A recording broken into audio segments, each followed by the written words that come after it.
Hello everyone on Redmond's Football Report again. It's been a long time we've been doing this.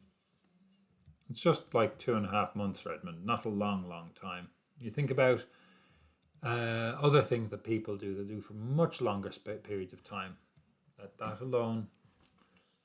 I need you to not be tapping the technical equipment tonight. Anyway, what are we going to do? Well, we might have first actually today. Might.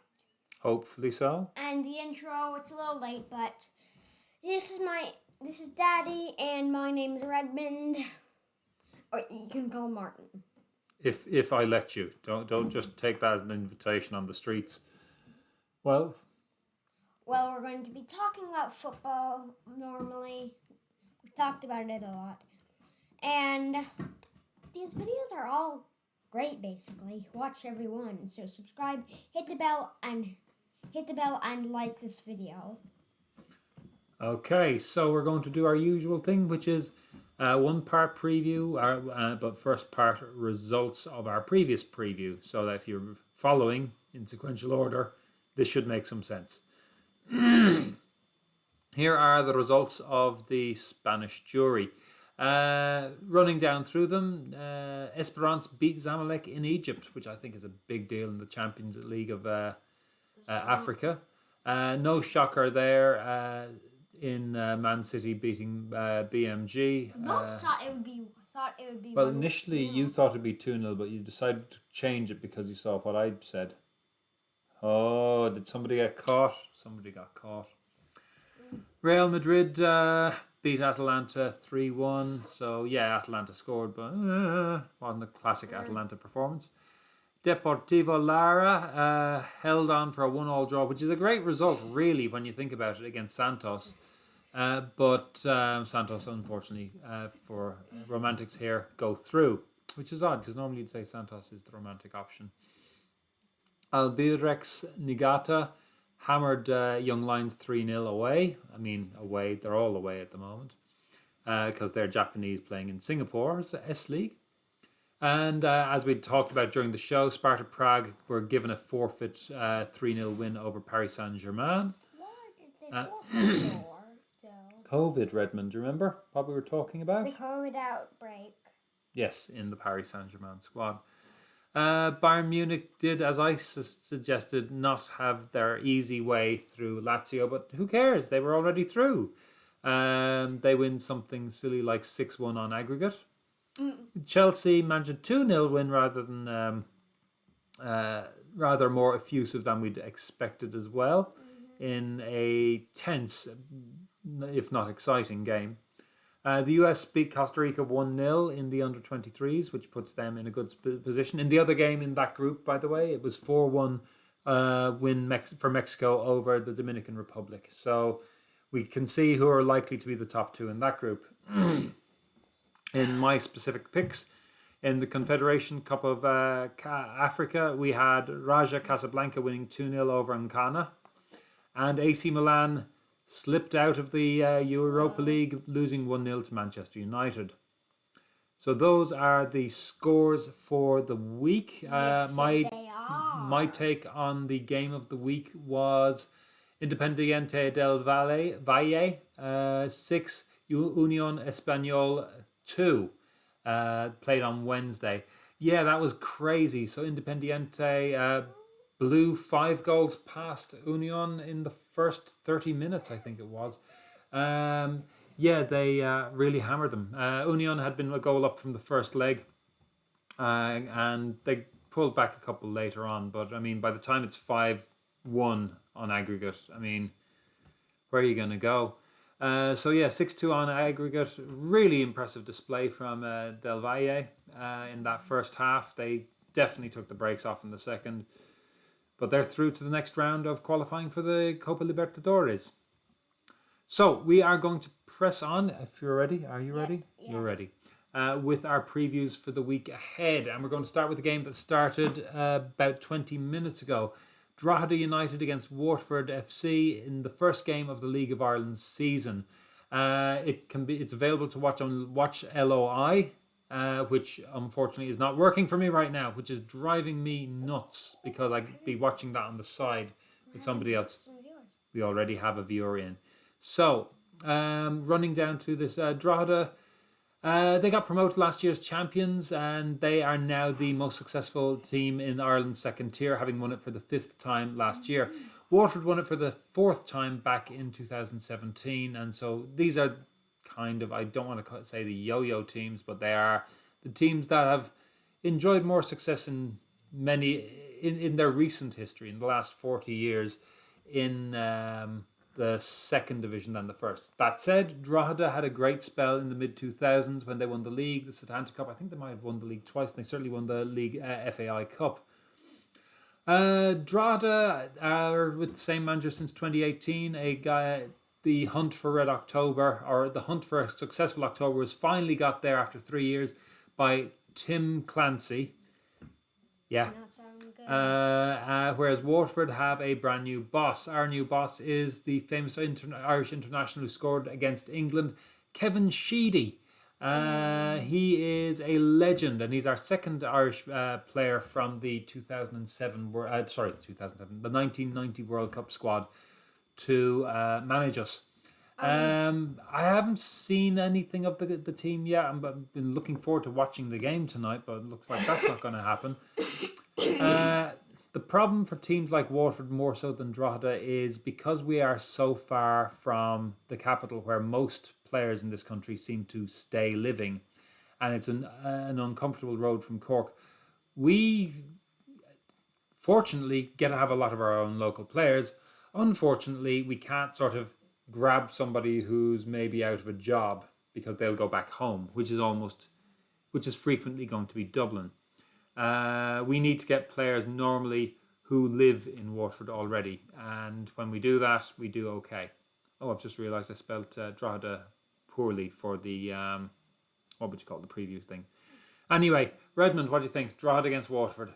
I think Waterford with their new manager can hammer Drogheda United, literally 3-0. 3-0. I'm more circumspect. Waterford should have the better squad, having been there last year, but there's a lot of turnover. I'm going to go for a 2-1 win. Optimistic. Why shouldn't I be optimistic? First day. The next game coming up chronologically is also our next game coming up in terms of preview, and that is tomorrow morning at 6 hours 35 Central European time. It's not in Central Europe. It is Sydney FC's women playing Melbourne Victory's women in the W League in Australia. So this is first against third, 4 points between the two teams. Brisbane in between the two. Both these teams have played 11 games. Brisbane have played 12. Please leave that alone. So they've got one game more played. Brisbane are at 22 points. Sydney are at 24, and Melbourne Victory are at 20. I think it's 20. Yeah, so it is really going down to the wire on the playoffs. It's a lot tighter than I expected, considering that Sydney won all their games for quite a while. And it's they've sort of lost steam lately. They've lost 2 of their last 4 games. And funnily enough, the 2 games that Sydney FC have lost have been the 2 games we have covered on Redmond's Football Report. Sit up in the middle so people can see you. So maybe we're a jinx. I don't know. You'll figure out why I'm putting my money on after this. Mel V, as I like to call them, or Melbourne Victory, haven't lost since the 22nd of January when they had a 6-0 defeat at Brisbane. So the other two teams in the 5-horse race for it, as far as I'm concerned, is 4 points back from Canberra in 5th at 18 points, and Adelaide at 19 points. So it is very much all to play for. It's very hard to see. I don't think it's possible that Sydney could lose out on it at this stage. But they could. Anybody could. There's about 4 games left, but it does feel like it's down to these 5 teams. And after get hammered like 9-0 in the first game, then 9-0 again. Yeah. So let's move on to our predictions. Leave that alone, please. I've asked you not to fiddle with the pens. Redmond, your prediction for Sydney FC women against Melbourne Victories women? I think Cindy can beat them 2-0. But could Sydney beat them 2-0?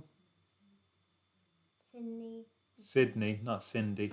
Sydney wins Yeah. against Melbourne. 2-0. Victory. Okay, there's a 2-0. good eat of time. I'm going to actually go with our jinx, and I'm going to say that Melbourne Victory come away with an away win of a 3-1 calibre, just because. In the vague area, but so staying in the AFC, the Asian Football Confederation, we're going to Thailand again. Haven't been back there in a while. BG Pathum United are playing Ratchaburi. We talked about Ratchaburi once before. We're not going to talk about them very much right now because BG Pathum United have 2 games remaining in the league. They are something like, oh God, what is it? It's like 15 points clear. They're on 74 points compared to 6th place Ratchaburi, who are on 45. And it's 17 points between first and second. The big question, isn't really, is this going to be any good game? Ratchaburi are probably the last team that we've seen who can possibly stop Pathum from getting an invincible season. They've played 28, won 26, drawn 2, only conceded 12 goals. Their last 2 draws, though, are in their last 4 games. And while, honestly, in theory, Muang Thong United are a potential banana skin for them in the last game away, realistically, I can't see them winning. They look poor enough at the moment. 2 games to stop them from winning everything out. Redmond, what do you think is going to happen? Pathum United, BG Pathum United against Ratchaburi. 0. Okay, you've gotten the attention you wanted for a moment. 2-0 to Pathum. I'd like to see Ratchaburi stop them, odd as it may sound. I don't like invincible seasons. Why? I just don't. I don't know why. Unless it's one of my teams, obviously. I think it's going to go Pathum's way. Next up, moving across the water further to South Africa. I was in 2 minds going with South Africa and going with North Africa in the short form of the Batola in Morocco, where Wydad Raja Casablanca play each other in the big Casablancan derby. But we talked about Raja during the week, and we haven't talked about Mamelodi Sundowns for a while, particularly as they're playing Black Leopards. Now, there's some interesting stuff with this. This game is feeling like a walkover, to be honest. It's first against bottom, top against bottom. Mamelodi Sundowns up at 39 points, having won 39 points playing off against a team with only 12. Mamelodi have 2 games in hand, and so it's a plus 20 goal difference against a minus 19 goal difference. So that tells you plenty. Mamelodi have a 4-point gap on second, third, and fourth. Second is Lamontville Golden Arrows, who Mamelodi have 2 games in hand on. Third place is Supersport, who they have 4 games in hand on. And fourth place is Orlando Pirates, who they've got 3 games in hand on. They've got a minimum of potentially 6 points of a gap to add to the 4 points they're on against second, third, and fourth. And games in hand on all of them. So it's looking like another easy season for Mamelodi. Looking at Black Leopards, in 19 games, they've lost 13 of them. They're 2 points behind Maritzburg, who have a game in hand and much better goal difference in the playoff places. And I think they've another 2 points ahead on the team ahead. Now, it's an interesting season for them because they've not been doing terribly prior to this season, but they're no longer their only team in their hometown of, apologies for the pronunciation here, Thohoyandou, because a team called TTMFC, or let's try this, Shakuma Tsa Madziv Handila, Sakuma Shah Madziv Handila. Sorry, folks.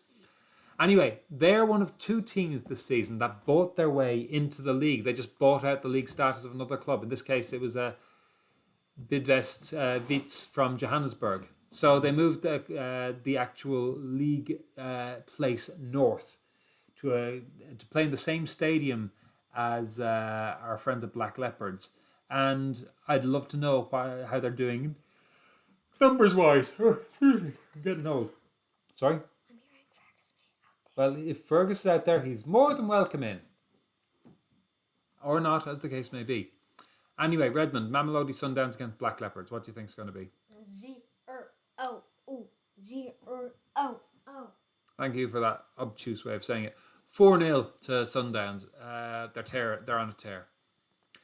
Let's jump forward. Let's keep jumping forward in the timeline where the last game's on Sunday and this game's on Sunday too. All the details, including the times in the Central European time, are listed on the YouTube page. Last week we talked about Olympique Lyonnais against Paris Saint-Germain in the women, but the game didn't happen. Today we're talking about Olympique Lyonnais against Paris Saint-Germain in the men. And we have both teams, it's third against second. Both teams are on 60 points though, and 3 points behind Lille after 29 games out of the 38 they'll be playing. Paris Saint-Germain lost 2 of their last 4 games to Monaco and Nantes, both at home, bizarrely. Similarly, Olympique Lyon lost to Montpellier, playing at home as well, but they have, as you can imagine, a better last 5 games in the league.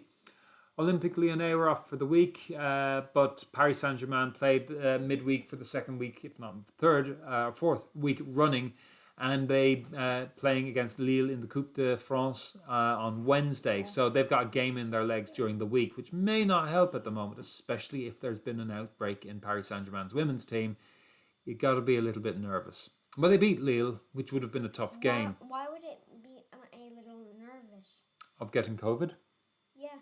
Why you wouldn't be nervous of catching COVID? Well, I am a little. You don't need to be scared of it, but you don't want to get it. Same as the common cold, except, this one can kill you. Redmond, Olympique Lyonnais against Paris Saint-Germain. I think Olympique. Lyonnais, LOL can actually, because their scaredness, their fear makes them lose 2-1.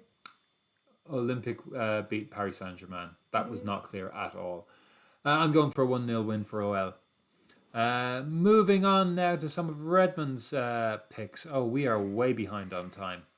So we're going to start in Spain with Real Sociedad against Barcelona. It's 5th against 2nd, 45 points playing 59 for Barcelona. There's 9 points between Real Sociedad in 5th and Sevilla in 4th. So we can see that the Champions League battle is kind of over for now. Barcelona are 2 points clear of Real Madrid and 4 points behind Atletico Madrid. So they're still in the shout for the league, much and all as everybody thought it was over. And it looks like maybe their injury crisis isn't over because Piqué's still out and Ansu Fati's still out. And I think Roberto is out? I don't know. Anyway, but this is the first time they've met a team with a bigger injury crisis because a lot of big players are missing a lot of important players are missing for I can't even think of the name right now. Real Sociedad. David Silva has only played 17 games this year. He was their free signing during the summer, but he's been vital to their play and made a big difference. But let's look at the master. Since the 2-0 defeat to Sevilla in the Copa del Rey, the first leg game, Messi has been the man of the match in all but 2 games, and those were the 2 games against Paris Saint-Germain. With the exception of the second leg of the semi-final against Sevilla in the Copa del Rey, he's scored or assisted in every single game. Incredible statistics.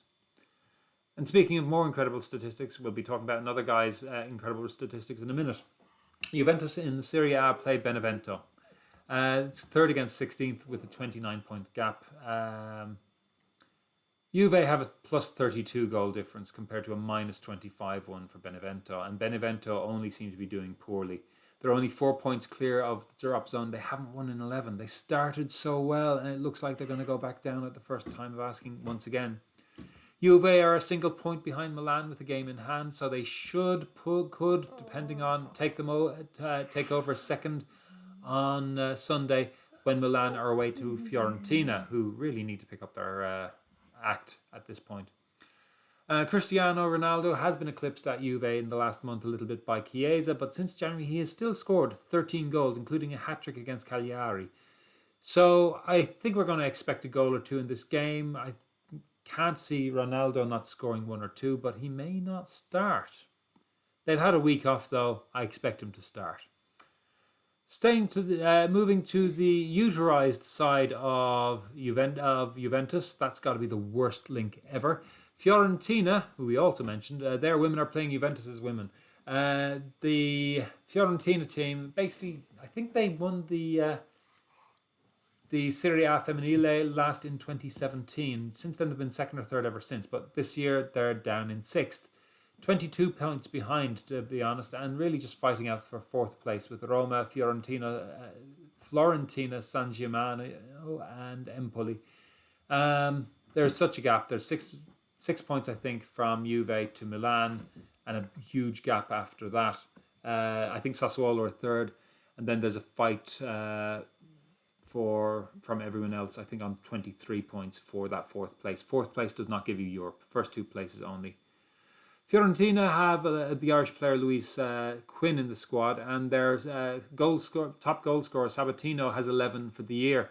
She's third in the Capocannoniere. Of course, Cristina Girelli has 16 goals already this season. Redmond. Oh, we have a couple to do. I don't think I got any of them.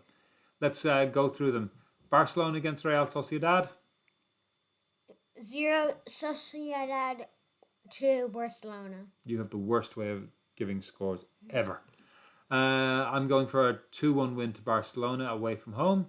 Juventus against Benevento. No, Juventus. Just to be odd, because I don't know that Juve are quite set up in the midfield to prevent goals. 5-1 to Juventus. And Fiorentina against Juve. Juventus 3, Fiorentina 0. I'd have gone for 3-0, except for A, you did, and B, I think Sabatino's going to score a goal. I just do. Right, last three games, and we are over to the Americas at long last. We're going to start with the Olympic qualifying. We're going to go to the other group this time. The first group, we've had the US and Mexico play. We haven't had any of the teams in Group B playing yet, and we're looking at the second games of this round, of this group, which is El Salvador under 23s against Honduras under 23s. Neither game is played yet. They'll have a game under their belt by the time we get there. But this is, as far as I'm concerned, the bigger game for the group. I don't see Canada being a major force in this group, even though they're the second seed. Depending on day one, I honestly would have to expect Honduras will beat Haiti, and I think El Salvador will draw or beat Canada. Now, Honduras did not enter in 1996, but they've been to the Olympics every time. Are you trying to take away from what you're... No. Yeah, well, maybe focus on the show. Take that dirt off your face. Focus. We can stop it now if you don't want to do it. I don't want to do it. You don't want to do it? Do it. Oh, you do want to do it. Okay. Honduras didn't enter the Olympics in 1996, and they've been to the Olympics every time since 2004. And they've been second in the last two sets of qualifiers. There's playoffs at the end of the qualifiers. Meanwhile, El Salvador's under 23s have never been there. They came close, finishing third in their group, third in qualifying in 2015. But the senior team was there in 1968, finishing 15th of the 16 teams there, and after drawing their best result being a 1-1 draw with Ghana. Of course, that team went on to then qualify for the 1970 World Cup after a small matter of a war. That was a golden age for El Salvadoran football. If you didn't know that before. Redmond, what do you think? El Salvador against Honduras. What do you think is going to be the score? He says a 0-0 draw or a 0-0 draw, but he's not saying it in a way that makes it easy for anyone, are you? Make it easy for people. They tune in because they want to hear and know what you think. They don't want you to be sort of making it difficult for them, do you? Comment below if you do. We had 2 viewers. We had 2 viewers for a moment, but the person who's listening in, please do comment and tell us if you like him saying 0-0 the way he does, or is it very, very distracting? Me, I think 2-1 to Honduras. These games are being played in Mexico again, by the way. And finally, 2 games. We have the Chilean Supercup, and that's one of our feature games. And then I picked as a game I'm interested in, a game in the Colombian League. The Colombian League game is between Deportivo Cali and Tolima, which is actually Deportivo Tolima, but there's an America Cali, so there needs to be Deportivo Cali, but there's only one Tolima. That could be a song. This is second versus first. Again, all the home sides seem to be placed second today, mostly. Both are on 23 points after 11 games played, or in the case of Deportivo Cali, 12. Tolima have scored 20 goals and conceded 10 compared to Cali's 11 goals scored and 7 against. So it is very much Tolima off to a good start, playing confidently and scoring goals and conceding them as well. They won the league they've won the league twice, Tolima, the most recent one being in 2018, and they and Deportivo Cali are far and away the teams who are furthest from relegation at the moment, based on the complicated and convoluted 5-season considering Colombian relegation table, which is a completely different thing. One day we must talk about that, but maybe never. The 2 teams were 4th and 2nd respectively last year. Tolima hasn't lost a game between the two since Deportivo Cali's last win over them in in February 2019. Redmond, Deportivo Cali, Tolima. What do you think? 0-0. Oh, you have little faith. Oh, me have very little, much more faith. I'm predicting a 1-0 win to Tolima. And finally, our last prediction of the week is the Chilean Supercup between Universidad Católica, who won the league most recently, and Colo-Colo, who won the not getting into the relegation playoff most recently. Yeah, it's the Supercopa. This is really convoluted, so listen carefully for a moment. This is the 2020 Supercopa, which should have been played in 2019 because it's between the winners of the 2019 league and the 2019 Cup. Colo-Colo winning the Cup, Universidad Católica winning the league. Colo-Colo won that Copa Chile in January 2020, which is when the 2019 Cup was played, and there was no edition last year. They escaped the relegation by a single point, by the way, back in January. Do you remember we were talking about them? Yeah. They just about got away with it. They need to seriously ship up this season because the Chilean League is no place to be soft. Redmond, last prediction of the weekend. What do you think? Universidad Católica against Colo-Colo in the Supercopa Chile. 0 Colo-Colo to Universidad Católica. So, Universidad Católica to win 2-0. I'm going to say Colo-Colo to win 3-1. So there you have it. Those are our predictions. With 43 minutes gone in the League of Ireland, I can't watch because of the bloody app. It is currently 0-0. No scores. I'm regretting greatly seeing this scoreless game. But hopefully we'll get a blue win. League of Ireland kick off properly and I'll get to see some of the games. And hopefully Waterford will win the league. Be a very, very great year if they did, because I think 4th would be a really good finish, to be honest. I have no idea though. We haven't seen the team play. They haven't done great in friendlies, but it's friendlies. They don't really matter. Mm-hmm. Okay, folks, that's it for us. I'm going to slap up the preview. Do you want to say goodbye to everybody and tell everyone? Do you want to tell anybody anything? Well, comment down your teams you want us to put on the football report. You can get them about for 1 time or maybe even 2. Yes, we will. Bye, everyone. On Redmond's football report. Bye.